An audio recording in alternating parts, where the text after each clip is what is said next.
गांव में एक साहूकार रहता था। साहूकार बहुत धनी था, लेकिन उसकी कोई संतान नहीं थी। साहूकार अपने वंश को लेकर हमेशा चिंतित रहता था। साहूकार भगवान शिव को प्रसन्न करने के लिए सोमवार का व्रत रखता था और व्रत के दौरान भगवान शिव पार्वती की पूजा करता और शाम को शिवलिंग पर दीपक जलाता था। साहूकार की पूजा अर्चना को देखकर एक दिन माता पार्वती ने भगवान शिव से कहा, हे प्रभु, ये साहूकार आपका परम भक्त है। प्रति सोमवार को विधि विधान से आपकी पूजा करता है। मुझे लगता है कि आपको उसकी मनोकामना पूर्ण करनी चाहिए। शिवजी ने पार्वती जी की बात को सुनकर कहा, हे गौरी, ये संसार एक कर्म क्षेत्र है। जैसे एक किसान अपने खेत में बीज बोता है तो कुछ वक्त बाद उसे पेड़ मिलता है, उसी तरह इस संसार में आदमी जैसा कर्म करता है उसे उसका वैसा ही फल मिलता है। भगवान शिव बोले कि इसके कर्मों में संतान सुख नहीं है, लेकिन माता पार्वती ने भोले भंडारी से दोबारा आग्रह किया और कहा, हे नाथ, फिर भी आप इसकी मनोकामना पूर्ण कर दीजिए। यह आपका परम भक्त है। अगर आपने अपने भक्तों की इच्छा को पूर्ण नहीं किया तो वो आपकी पूजा आराधना क्यों करेंगे? माता पार्वती के इतना आग्रह करने पर भगवान शिव ने कहा, यह साहूकार बहुत धनवान है और इसके कोई पुत्र नहीं है, इसलिए ये सदैव चिंतित रहता है। लेकिन इसके भाग्य में संतान योग भी नहीं है। लेकिन तुम्हारे आग्रह करने पर मैं इसे पुत्र प्राप्ति का वरदान दे देता हूँ।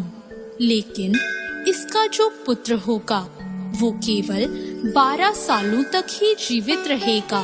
फिर एक रात्रि शिवजी ने साहूकार को स्वप्न में दर्शन दिए और कहा कि उसको जल्द ही पुत्र रत्न की प्राप्ति होगी, लेकिन उसका पुत्र दीर्घ आयु नहीं रहेगा, बल्कि केवल 12 वर्ष तक ही जीवित रह पाएगा।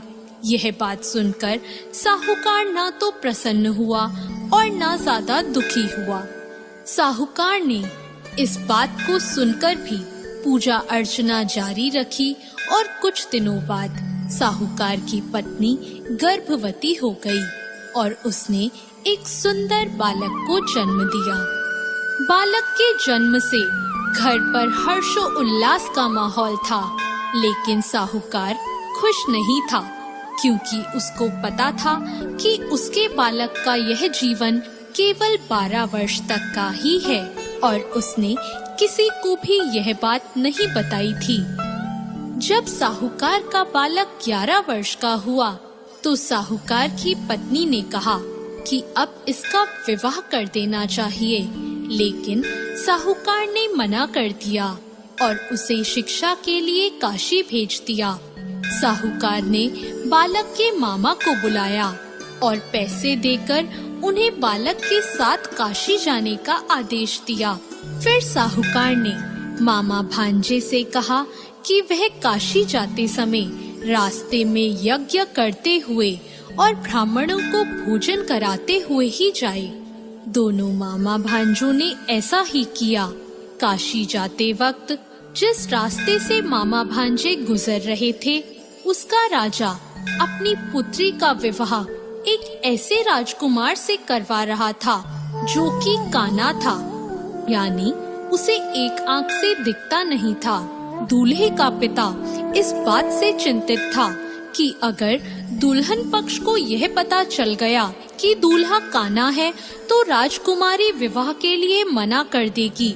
इसलिए उसने जब साहूकार के पुत्र को देखा तो उसने सोचा कि मैं अपने बालक के स्थान पर तोरण के वक्त इस बालक को बिठा दूंगा और दुल्हन के पक्ष वालों को पता भी नहीं चलेगा। दूल्हे के पिता ने साहूकार के पुत्र को इस बात के लिए राजी किया। इस तरह साहूकार के उस लड़के ने दूल्हे के कपड़े पहने और घोड़ी पर चढ़कर तोरण की रस्म पूरी की। तोरण के बाद फेरों की जब बारी आई तो दूल्हे के पिता ने साहूकार के पुत्र से अनुरोध किया कि वह दुल्हन के साथ फेरे ले और जब विवाह संपन्न हो जाए तो यह बात किसी को ना बताए। मामा भी राजी हो गया और विवाह समारोह भी निपट गया और शादी संपन्न होने के बाद मामा भांजा काशी के लिए प्रस्थान कर गए। परंतु साहूकार के पुत्र ने दुल्हन के कपड़ों पर लिख दिया कि तुम्हारी शादी मुझसे हुई है, लेकिन जिसके साथ तुम जाओगी वह एक आंख वाला आदमी है और मैं काशी में शिक्षा ग्रहण करने जा रहा हूँ। जब राजकुमारी ने यह बात पढ़ी तो उसने राजकुमार के साथ जाने से इनकार कर दिया और अपने पिता से कहा, यह मेरा पति नहीं है, मेरा पति शिक्षा ग्रहण करने काशी गया है। जब सब जगह यह बात फैल गई तो मजबूरी में दूल्हे के पिता को सारी बात बतानी पड़ी और दुल्हन के पिता ने भी अपनी बेटी को भेजने से इनकार कर दिया। इधर मामा भांजे दोनों काशी पहुंच गए और बालक शिक्षा ग्रहण करने लगा और मामा ने यज्ञ कराना भी शुरू कर दिया। जब साहूकार का पुत्र 12 साल का हो गया तो एक दिन वो अपने मामा से बोला कि उसकी तबीयत ठीक नहीं है और वह सोने अंदर जा रहा है। साहूकार का पुत्र अंदर सोने गया और उसकी मृत्यु हो गई। कुछ देर बाद जब मामा अंदर पहुँचे, उन्होंने जब अपने भांजे को मरे हुए देखा तो वो बहुत दुखी हुए, परंतु वह रो नहीं सकते थे। बिस्किट्स पे मिनिमम 33% ऑफ। आ गया स्मार्ट बाजार फुल पैसा वसूल सेल 1 से 5 मई।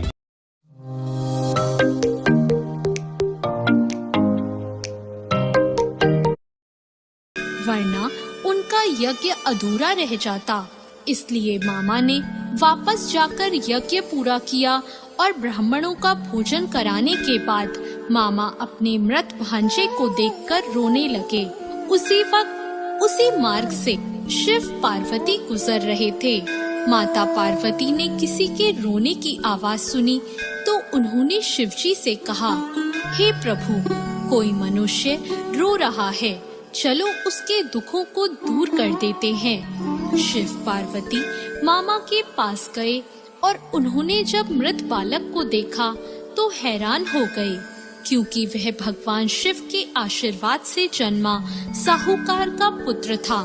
माता पार्वती ने कहा, हे नाथ, यह तो साहूकार का पुत्र है जिसको आपने केवल 12 वर्ष तक का जीवन दिया था। पार्वती जी ने मृत बालक को देखा तो उन्हें दया आ गई और उन्होंने शिवजी से कहा, प्रभु, आप इस बालक को जीवन दान दे दीजिए, वरना इसके माता पिता जीते जी मर जाएंगे। माता पार्वती के आग्रह करने पर शिवजी ने उनकी बात मान ली और उसे जीवन दान दे दिया। साहूकार का पुत्र जीवित हो गया और मामा भांजे अपने घर की ओर प्रस्थान के लिए चल दिए। रास्ते में साहूकार का पुत्र उसी शहर से गुजरा जहां उसका विवाह हुआ था। दुल्हन के पिता ने बालक को पहचान लिया और मामा भांजों को लेकर अपने महल आ गए। दुल्हन के पिता ने एक समारोह किया और अपनी पुत्री को साहूकार के साथ भेज दिया।